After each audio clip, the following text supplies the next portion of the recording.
আসসালামু আলাইকুম, welcome back to new video with Shafin Ahmed. আজকে আমি আপনাদেরকে যে লেসনটা করাতে যাব সেটা আমরা ইউটিউবে লেসনটা করব। স্পোকেনে ফ্রি যে ক্লাসটা করাচ্ছি সেটা নিয়ে আজকে আমরা কাজ করব।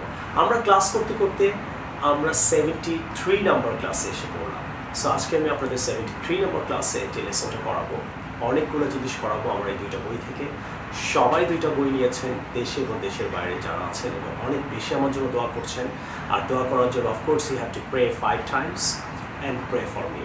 So let's get started today's class. যারা যারা আমার এই বই দুইটা নিয়ে নিয়েছেন তাদের সবাইকে অনেক বেশি ধন্যবাদ। আপনারা আসলেই ক্লাসটা, স্পোকেনের ক্লাসটা ফ্রি করতে পারছেন, অ্যান্ড আমি আপনাদের করাতে পেরে নিজেকে ধন্য মনে করছি যে এতগুলো মানুষ এই ক্লাসটা করছে। সবাই পেজ নাম্বার 200 নম্বর পেজে যাবেন। এই ছোটো বইটা, এই ছোটো বইটা অনেকের কাছে কালোও থাকতে পারে, কভারটা সাদাও থাকতে পারে, ইট ডাজন্ট ম্যাটার। সো আমরা এখন চলে যাবো 200 নম্বর পেজে গিয়ে। আমরা অনেক সময় টায়ার্ড হয়ে যাই। সো আমরা কোনো কাজ করতে করতে যখন টায়ার্ড হয়ে যাই, অথবা কেউ পড়তে পড়তে কোনো কাজে, তখন আমরা কী করি? আমরা ঘুমাতে যাওয়ার চেষ্টা করি। অথবা অনেক যখন আপনি টায়ার্ড হয়ে যাবেন তখন আপনি 10 ভাবে আই এম টায়ার্ড এই কথাটা বলতে পারেন, অথবা আমি ঘুমাতে যাচ্ছি এই কথাটা বলতে পারেন। সো এই সেকশনটা নিয়ে আমরা এখন কাজ করবো। সো এই বইয়ে এমন একটা সেকশন আছে যে আপনি 10 ভাবে আই এম টায়ার্ড আপনি কথাটা বলতে পারবেন, আই এম সরি বলতে পারবেন, থ্যাংক ইউ বলতে পারবেন। So let's get started. একদম আপনারা দেখতে পাচ্ছেন। সো প্রথম যেটা করবেন, আপনি বলতে পারেন সিম্পলি আই এম টায়ার্ড। আপনি যখন খুব টায়ার্ড ফিল করবেন তখন বলতে পারেন আই এম টায়ার্ড, বা আমার খুব টায়ার্ড লাগছে, আমি ঘুমাতে যাবো বলতে পারেন, I go to sleep. Okay, I will slip বলবেন না, কেন আমরা ঘুমাতে যাই, যাওয়ার পর আমরা পরে বুঝতে পারি যে আমরা কখন ঘুমাই, একমাত্র আল্লাহ জানে আমরা কখন ঘুমাই। এই জন্য আই উইল স্লিপ বলবেন না, বলবেন I will go to sleep. Number 2 বলতে পারেন I am going to bed. তাহলে আই এম টায়ার্ড, আমার ঘুম আসছে, আমি ঘুমাতে যাচ্ছি। আপনি আরেকভাবে বলতে পারেন I am going to bed, আমি ঘুমাতে যাচ্ছি। অথবা বলতে পারেন I am of to bed, এখন আমি ঘুমাতে যাচ্ছি। I am of to bed, আমি এখন বেডের জন্য যাচ্ছি, মানে আমি ঘুমাবো। আপনি এইভাবেও আই এম টায়ার্ড বলতে পারেন। অথবা আপনি বলতে পারেন নাম্বার 4, এটা আমি I need to crash out, এটা বলার দরকার নেই, এটা বললে অনেকে বুঝতে পারবেন, এই জন্য এটা বাদ দিচ্ছি। নাম্বার 5 আপনি বলতে পারেন time for bed, simply I am tired. কি বলবেন? Time for bed. যদি আপনি খুব টায়ার্ড ফিল করেন, আপনি time for bed. Number 7 bed time, simply এটা বলতে পারেন বেড টাইম, অথবা I think bed time, it's bed time, আপনি এইভাবে বলতে পারেন। অবশ্যই বইটা আপনাদের হাতে থাকলে সুবিধা হবে। নেক্সট আপনি নাম্বার 8 বলতে পারেন I can't keep my eyes open, আমি আমার চোখ আর খুলে রাখতে পারছি না। এটার মানে I am tired. I can't keep my eyes open, আমি আমার চোখ খুলে রাখতে পারছি না, টায়ার্ড। স্মার্টলি বলে দিবেন I can't keep my eyes open. আপনি যখন খুব টায়ার্ড ফিল করবেন রাত্রে, you are telling your friends, you can talk to your husband, you can tell your wife, your family members and all these people around you, it doesn't matter. You can say simply, I can't keep my eyes open. I can't keep my eyes open. Practice করবেন, ইনশাআল্লাহ পারবেন। Next number 8 গেল। Number 7 আপনি বলতে পারেন is past my bedtime. It's past my bedtime, মানে আমার ঘুমানোর সময়টা চলে যাচ্ছে, মানে I'm tired. তাহলে I'm tired আপনি এইভাবে বলতে পারেন is past my bedtime, তার মানে আমার একটু ঘুমাতে যাওয়া উচিত। is past my bedtime. Okay, number 10 আপনি বলতে পারেন I am dead on my feet, মানে আমি দাঁড়িয়ে থাকতে পারছি না, মানে মনে হচ্ছে মরে যাচ্ছে, মানে I'm tired, মানে আমি দাঁড়িয়ে থাকতে পারছি না। সিম্পলি আপনি বলবেন I'm dead on my feet, মানে আমি আমার পায়ের উপরে ভর করে দাঁড়িয়ে থাকতে পারছি না, এর মানে I'm tired. I am dead on my feet. Is that clear? So dear friends and students, I am tired কথাটা আপনি 10 ভাবে বলতে পারবেন। I am sorry কথাটা 10 ভাবে বলতে পারবেন। তারপরে I'm coming কথাটা আপনি 10 ভাবে বলতে পারছেন। তারপর আপনি কারো কথা যদি শুনতে না পারেন আপনি 10 ভাবে বলতে পারছেন। এটা এই বইয়ের একটা চমৎকার সেকশন। সেই বইটা 4টা সেকশন নিয়ে লেখা, স্ট্রাকচার, ফ্রেজেস, একটা কথাকে আপনি 10 ভাবে বলতে পারবেন, অ্যাডভান্স ওয়ার্ড, কারেন্ট এবং কারেন্ট। আমি বলেছিলাম প্রতিটা পেজ বাই পেজ পড়াবো, আমি পড়িয়ে যাচ্ছি। আশা করি একটা কথাকে 10 ভাবে বলতে পারা যায়। এই সেকশনটা আপনাদের ভালো লাগে। এখন আমরা নেক্সট সেকশনটা করব। এখন আমরা স্ট্রাকচার ক্লাসগুলো করব। সো স্ট্রাকচার ক্লাসটা করার জন্য আপনাকে চলে যেতে হবে আমার এই বইয়ের পেজ নাম্বার 4-এ, আর স্ট্রাকচার নাম্বার হলো 2, 3। সো 2, 3 স্ট্রাকচার নাম্বারে আমি আপনাদের যেটা শেখাবো 73 নাম্বার ক্লাসে, তোমাকে যদি বলা হয়ে থাকে, কাউকে যদি কোনো কিছু করা হয়ে থাকে, তোমাকে যদি বলা হয়ে থাকে, তাহলে ইফ ইউজ করব, তারপর সাবজেক্ট, তারপরে হ্যাভ অথবা হ্যাজ, বিন বলে ভার্ব 3। ভার্ব 3 মনে আছে তো? গো, ওয়েন্ট, গন। গনটা কিন্তু ভার্ব 3। তাহলে তোমাকে যদি বলা হয়ে থাকে ইফ ইউ, ইউ এর সাথে হ্যাভ বসে, ইফ ইউ হ্যাভ বিন, আপনাকে এটা অলওয়েজ বলতে হবে if you have been. If you have been told, tell না কিন্তু ভার্ব 3 হবে। If you have been told, তোমাকে যদি বলা হয়ে থাকে, বাংলাটা এরকম হবে, তোমাকে যদি বলা হয়ে থাকে, দেওয়া হয়ে থাকে, দেখানো হয়ে থাকে। তাই তোমাকে যদি দেওয়া হয়ে থাকে তাহলে তুমি কেন আবার যাচ্ছ? তাহলে তোমাকে যদি দেওয়া হয়ে থাকে তাহলে কি হবে? If you have been give, না কিন্তু গিভেন, ভার্ব 3। গিভের ভার্ব 3 কি? গিভেন। তোমাকে যদি দেওয়া হয়ে থাকে, তো ঠিক আছে। তো তোমাকে যদি বলা হয়ে থাকে if you have been told, তোমাকে যদি দেওয়া হয়ে থাকে if you have been given. তাহলে তাকে যদি দাওয়াত দেওয়া হয়ে থাকে তাহলে সে কেন আসলো? Why didn't he or she come? এটা হয়তো আমরা পারবো। কি তাকে যদি দাওয়াত দেওয়া হয়ে থাকে তাহলে কি হবে? থার্ড পারসন হলে হ্যাভ হবে, হ্যাভ অথবা হ্যাজ। বইটার মধ্যে আছে, আপনার ভালো করে স্ট্রাকচারটা বাংলা সহ দেওয়া আছে। অনেকে জিজ্ঞেস করে স্যার বাংলা আছে? হ্যাঁ, বাংলা সহ দেওয়া আছে। অলরাইট, সো তাকে যদি দাওয়াত দেওয়া হয়ে থাকে তাহলে থার্ড পারসন হি অথবা শি বলতে পারে, সেটা হ্যাজ হবে। আর দাওয়াত দেওয়া ইংরেজি কি? ইনভাইট। ইনভাইটের ভার্ব 3 বলতে হবে। ভার্ব 3 কি? ইনভাইটেড। তাহলে তাকে যদি দাওয়াত দেওয়া হয়ে থাকে তাহলে ইফ শি অথবা হিও বলতে পারেন, if he has been invited. তাকে যদি দাওয়াত দেওয়া হয়ে থাকে, রাইট? তাইলে কাউকে যদি কোনো কিছু বলা হয়ে থাকে, করা হয়ে থাকে, দেওয়া হয়ে থাকে, সেই ক্ষেত্রে হ্যাভ বিন, হ্যাজ বিন বলবেন, তারপর ভার্ব 3 অ্যাড করে দেবেন। Is that clear? If subject, clear? So কাউকে যদি কিছু বলা হয়ে থাকে, তাহলে তোমাকে যদি দেখানো হয়ে থাকে, এইটা কি হবে? আমাকে কমেন্ট সেকশনে সবাই লিখে জানাবেন। সবাই একটু লাইক, কমেন্ট, শেয়ার করবেন। স্পেশালি এটা ফেসবুকে অনেক বেশি শেয়ার করবেন। তাহলে কি হবে? আপনার অনেক ফ্রেন্ডরা আপনার মতো 6,02,000 ছেলেমেয়েরা ইউটিউব চ্যানেলে শফিন্সে আপনার স্পোকেন আইএলটিএস কোর্সটা করছে। সো আপনি কি চান না আপনার কোনো ফ্রেন্ড, কোনো কলিগ, কোনো কাজিন, কোনো নেইবার, কোনো ফ্রেন্ড, কোনো আপনার গ্রামের অথবা কেউ কোনো প্রতিবেশী তারাও উপকৃত হোক? আর এর জন্য আপনাকে এটা ফেসবুকে শেয়ার করতে হবে। As I always say, I want to teach people, I want to reach people. Take care. এখন আমরা অ্যাডভান্স ওয়ার্ডের ক্লাসটা করব। অ্যাডভান্স ওয়ার্ডের ক্লাসটা করার জন্য আপনাদেরকে অবশ্যই বইটা থাকা লাগবে, বুক নাম্বার 1। সো এখানে আমি কিছু অ্যাডভান্স ওয়ার্ড লিখেছি, যে এই ওয়ার্ডগুলো দিয়ে আপনি অনেক সুন্দর করে আপনার কনভারসেশনটা আপনি করতে পারবেন। সো ফার্স্ট ওয়ার্ডটা হলো পেজ নাম্বার 161-এ যাবেন। 161-এ গেলে আপনি ডান দিকে মাঝখানে দেখতে পারবেন ওয়ার্ডটা হলো কস্ট এ লট। এই কস্ট এ লট ওয়ার্ডটার মানে কি সেটা আমি আপনাদেরকে এখন ক্লিয়ার করব।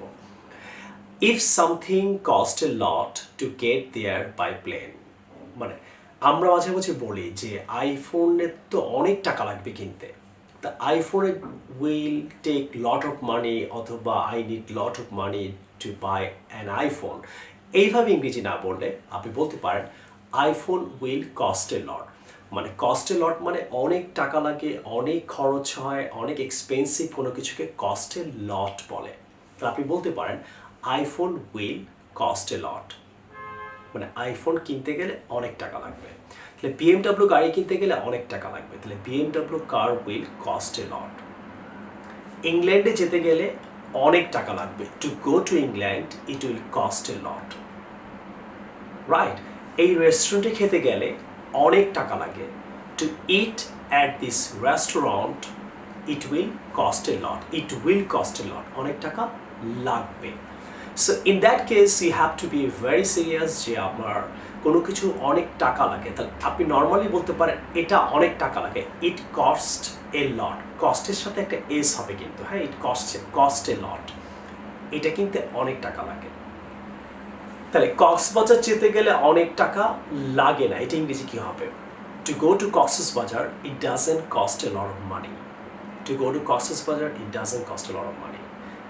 শফিন্স থেকে স্পোকেন আইএলটিএস করতে গেলে অনেক টাকা লাগে না, ফ্রি করা যায়, রাইট?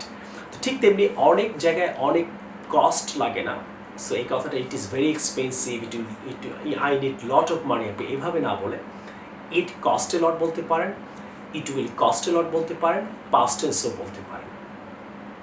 তাহলে একটা ভালো ক্যামেরা কিনতে গেলে অনেক টাকা লাগে, সেটা আপনারা আমাকে কমেন্ট সেকশনে জানাবেন। এখন আমরা নেক্সট লেসনটা করব। এখন আমরা বুক 2 থেকে স্পোকেনের ক্লাসটা করাবো। বলেছিলাম 100টা ক্লাস করাবো, আমরা কিন্তু 100টা ক্লাস করানোর চেষ্টা করছি। আপনারা আমার জন্য দোয়া করবেন, and to pray for me you have to pray 5 times and pray for me. So আসেন কথা না বলে আমরা ক্লাসটা করি। আমরা এখন ক্লাস করব পেজ নাম্বার 94 থেকে বুক 2। যাদের কাছে আছে সবাই বইটা খুলে খাতা খুলে প্র্যাকটিস করবেন। সো 94-এ যদি আপনি যান, 94-এ গেলে আপনি দেখতে পারবেন সো এখানে অনেক সারিবদ্ধভাবে অনেক ওয়ার্ড দেওয়া আছে, আপনার এই ওয়ার্ডগুলো শিখতে হবে। আপনারা দেখেন কলম করে 1 2 3, আমি 3 নিচে থেকে কিছু ওয়ার্ড করাচ্ছি। তো 3 নিচে যদি যান, এখানে আপনাকে 73 নাম্বার ক্লাসে আমি যেটা 3টা ওয়ার্ড আপনাদের শেখানোর চেষ্টা করবো, 4টা একদম মুখস্থ করে ফেলবেন।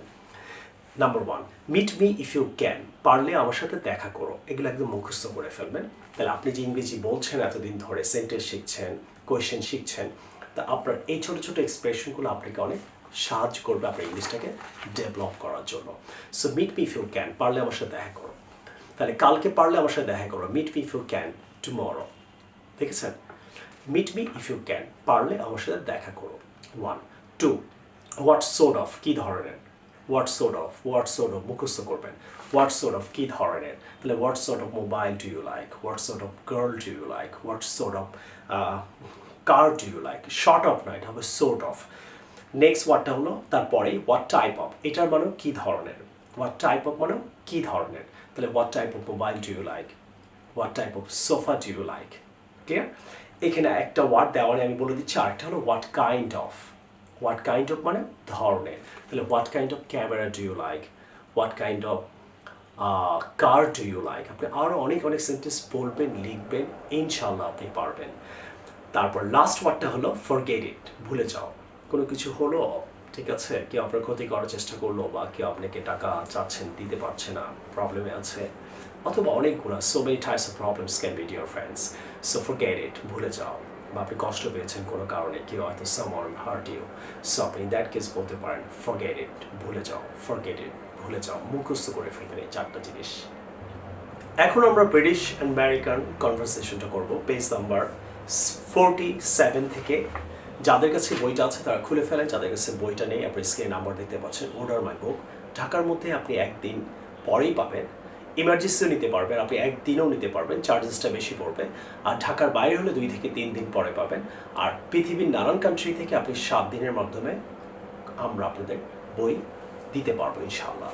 আর আমেরিকা, দুবাই থেকে ডিরেক্ট নিতে পারবেন, ইন্ডিয়া থেকেও ডিরেক্ট নিতে পারবেন, আমেরিকা থেকেও ডিরেক্ট আমার বইগুলো নিতে পারবেন। এর জন্য আমাদের হোয়াটসঅ্যাপ নাম্বারে আপনারা কল দেবেন, যারা বাংলাদেশের বাইরে থেকে কল দেন, হোয়াটসঅ্যাপ নাম্বারে কল বা মেসেজ দিয়ে যোগাযোগ করবেন। ক্লিয়ার? সো হোয়াটসঅ্যাপ নাম্বারটা আপনারা স্ক্রিনে দেখতে পাচ্ছেন। আসেন ক্লাসটা করি। আমরা 73 নাম্বার ক্লাসটা করব, page number 47 and conversation number 12। British and আমেরিকানরা কীভাবে কনভারসেশনগুলো করে সেটা আমি ক্লিয়ার করব। সো আমরা আস্তে আস্তে কিন্তু অনেক অ্যাডভান্স হয়ে যাচ্ছি। নাম্বার 1, ইমরান বলছে ক্যান ইউ হেল্প মি, তুমি কি আমাকে সাহায্য করতে পারো? সাদিয়া বলছে yes I can, yes I can, আমি পারি। Yes I can help you পুরো বলবেন না, but I only speak Spanish. তার মানে তার ল্যাঙ্গুয়েজ প্রবলেম, আমি শুধু স্প্যানিশ বলতে পারি। তখন ইমরান বলছে I am sorry I don't understand Spanish, আমি তো স্প্যানিশ বুঝি না। তখন সাদিয়া বলছে প্লিজ ফাইন্ড সামওয়ান এলস, অন্য কাউকে খুঁজে বার করেন হু স্পিক্স ইংলিশ, যে ইংরেজি বলতে পারেন। ক্লিয়ার? তাহলে এখান থেকে আমরা কি শিখলাম? এখান থেকে আমরা 2টা জিনিস শিখলাম। একটু অ্যাডভান্স হলাম, ইয়েস আই ক্যান বলবো, yes I can speak, yes I can help you পুরোটা বলবো। আর একটা শিখলাম কি, ফাইন্ড সামওয়ান এলস। হ্যাঁ, ঠিক ফাইন্ড না, প্লিজ অ্যাড করবেন, যেহেতু অপরিচিতকে বলছেন। ফাইন্ড মানে একটা তুই করে বলা, কাউকে খোঁজ, এরকম বোঝায়। আর প্লিজ ফাইন্ড সামওয়ান এলস মানে কাউকে আপনি একটু খুঁজে নেন। লেখা থেকে 2টা জিনিস আমরা কি ক্লিয়ার হলাম, ইয়েস আই ক্যান, আর একটা হলো find, please find someone else who speaks English. তো এই কনভারসেশনগুলো আপনারা বুঝে বুঝে পড়বেন, আর আপনারা বুঝে বুঝে যাতে পড়তে পারেন একা একা বইটা যেহেতু কিনেছেন পারছেন না বলেই আপনি আমার কাছে এসে বা কোনো কোচিংয়ে গেলে টিচার আপনাকে হয়তো এরকম ধরে ধরে পড়াতো, সেটাই আমি আপনাকে পড়িয়ে দিচ্ছি। তার মানে আপনি বইয়ের সাথে পুরো টিচারকে পেয়ে গিয়েছেন। সো আমার নতুন বইটা বার হচ্ছে, ইনশাআল্লাহ আপনারা 10-15 দিনের মধ্যে বইটা পেয়ে যাবেন। অ্যাডভান্স বইটা অনেক অ্যাডভান্স, যারা এই কোর্সটা ভালো করে করবেন তারাই ওই বইয়ের পড়া বুঝবেন, নাহলে আপনার বইয়ের পড়া বুঝতে একটু কষ্ট হবে। সো এই কোর্সটা করার পরই আপনি ওই কোর্সটা পেয়ে যাচ্ছেন। সো সবাই আমার জন্য দোয়া করবেন। So dear friends and students, right, আমি আপনাদেরকে অনেকদিন ধরে ক্লাস করিয়ে আসছি যাতে আপনারা ঘরে বসে ক্লাস করতে পারেন, আপনাকে কোনো কোচিংয়ে যেতে হচ্ছে না, আপনারা কোনো রকম কোনো প্রবলেম ফেস না করে ইনশাআল্লাহ আপনি ঘরে বসে এক থেকে বার ক্লাসটা করতে পারছেন। কোচিংয়ে গিয়ে হয়তো আপনি 1 নম্বর ক্লাসটা একবারই করতে পারবেন, সেকেন্ড টাইম পারবেন না। এই ইউটিউবের ক্লাসগুলো আপনি করবেন, আপনার ভাই বোন কাজিন সবাই করবে। সো ডিয়ার ফ্রেন্ডস, এই 2টা বই আপনারা অর্ডার করে ফেলবেন। এই 2টা বই সাদা কালো হয়, কালো কালার এখন পাবেন, এটা সাদা ছিল এক সময়। এবং এই 2টা স্পোকেনের বই কিনে আপনি নিজে শিখবেন, আপনার ভাই বোন কাজিন আশেপাশের যত ফ্রেন্ড আছে সবাইকে সাজেস্ট করবেন। সে 100টা ক্লাস আমার মনে হয় পৃথিবীর কোনো কোচিং সেন্টারে গিয়ে আপনি স্পোকেনের 100টা ক্লাস আপনাকে 2-3 মাসে কোনো কোচিং সেন্টার করাবে না আমার মনে হয়, যতটুকু আমি জানি। বাট আপনারা পুরো 100টা ক্লাস পাচ্ছেন এই 2টা বইয়ের সাথে। এই 100টা ক্লাসের যে যতটা কষ্ট হচ্ছে ওইটা একদম ফ্রি আমি আপনাদের করাচ্ছি, বলেছিলাম ফ্রি করাবো, ফ্রি করিয়ে যাচ্ছি। এবং যারা আইএলটিএস করতে চান, আইএলটিএসের উপরে আমি অনেক ক্লাস করাবো বলেছিলাম, 40টা, আমার মনে হয় না 40টা ক্লাসে হবে। রিডিংয়ের উপরে হয়তো আমাকে 20টা করাতে হবে, রাইটিংয়ের উপরে 20টা, লিসেনিং, মোট 80 থেকে আইএলটিএসের উপরে আমি 100টা ক্লাস করাবো। 2টা অনেক হেভি বই, আপনার এই 2টা বই নিলে কোনো ক্যামব্রিজ বা কোনো বই আপনার বাজার থেকে কিনে পড়তে হবে না আশা করি। এই 2টা বইয়ের উপরে আপনি অনেক ভিডিও পাবেন। আর আমার যে অ্যাডভান্স বইটা বার হচ্ছে ওর উপরে আপনি 200 থেকে 250 ভিডিও পাচ্ছেন। সো ইনশাআল্লাহ আমার অ্যাডভান্স বইয়ের জন্য সবাই ওয়েট করেন। আর এখনই এই 2টা বই আমাদের বিকাশ নাম্বারে কল করে, এই 4টা নাম্বারের বাইরে আপনারা কোনো নাম্বারে বিকাশ করবেন না, বাইরের কোনো জায়গা থেকে বই কিনবেন না, কেউ আপনাকে সাজেস্ট করলো কারো থেকে বই নেবেন না। সো আশা করি লেসনটা ভালো লাগলো। Share it on your Facebook and pray 5 times and pray for me. I will see you with a new video some other time. Take care. Allah Hafiz. Assalamu alaikum.